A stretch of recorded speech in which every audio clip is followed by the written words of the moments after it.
കൊച്ചി കളമശ്ശേരി HMTക്ക് സമീപം അജ്ഞാത മൃതദേഹം കണ്ടെത്തി. മൃതദേഹത്തിന് 1 മാസത്തോളം പഴക്കം. കൊച്ചിയിൽ നിന്നും കാണാതായ സൂരജ് ലാമയുടേതെന്ന് സംശയം.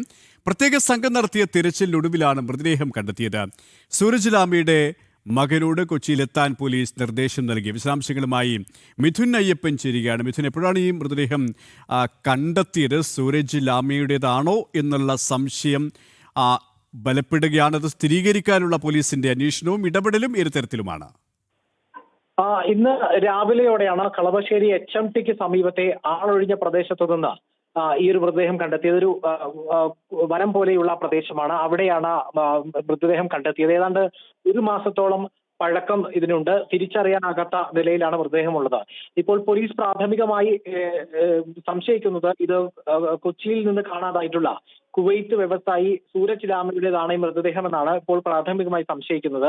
കാരണം ഈ പ്രദേശത്ത് സൂരജ് ലാമയെ കണ്ടതായി നേരത്തെ വിവരം ലഭിച്ചിരുന്നു. പക്ഷേ ഇത് സംബന്ധിച്ച് സ്ഥിരീകരണത്തിനായി മകൻ സാന്റോൻ ലാമയോട് കൊച്ചിയിൽ എത്താൻ പോലീസ് ആവശ്യപ്പെട്ടിട്ടുണ്ട്. ഇതൊരു ശാസ്ത്രീയമായിട്ടുള്ള പരിശോധനയിലൂടെ മാത്രമേ മൃതദേഹം എന്ന് ഉറപ്പിക്കാനാകൂ എന്നാണ് ഇപ്പോൾ പോലീസ് പറയുന്നത്. ഇത് സംബന്ധിച്ച് സൂരജ് ലാമയെ കാണാതാവുന്നതുമായി ബന്ധപ്പെട്ട് തിരച്ചിൽ നടത്തണമെന്ന് ഹൈക്കോടതിയുടെ നിർദ്ദേശപ്രകാരം അവിടെ വിശദമായിട്ടുള്ള ഒരു പരിശോധന ഈ മേഖലയിൽ നടത്തിയിരുന്നു.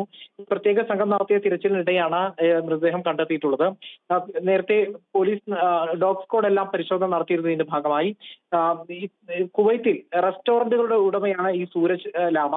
അവിടെ കുഴഞ്ഞു വീണ് ഓർമ്മ നഷ്ടപ്പെട്ട ആളെ വിസ കാലാവധി കഴിഞ്ഞെന്ന് പറഞ്ഞ് കുവൈറ്റിൽ നിന്ന് നാട് കടത്തിയിരുന്നു. പക്ഷേ സ്വദേശമായിട്ടുള്ള ബംഗളൂരിലേക്ക് കയറ്റിവിടുന്നതിന് പകരം കൊച്ചിയിലേക്കാണ് കയറ്റിവിട്ടത്.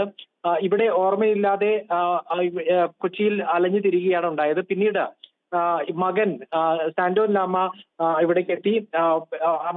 അച്ഛനെ കാണാനില്ലെന്ന് പറഞ്ഞ് അവിടെ തെരച്ചിൽ നടത്തിയിരുന്നു. പോസ്റ്ററുകളെല്ലാം മുട്ടിയിരിക്കുന്നത് വലിയ രീതിയിൽ വാർത്തയായിരുന്നു.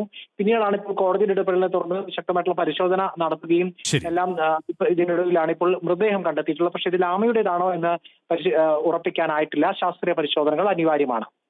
ശാസ്ത്രീയ പരിശോധനകളടക്കം അന്വേഷണ സംഘം നടത്തും. മിഥുൻ അയ്യപ്പനാണ് വിവരങ്ങൾ നൽകിയത്.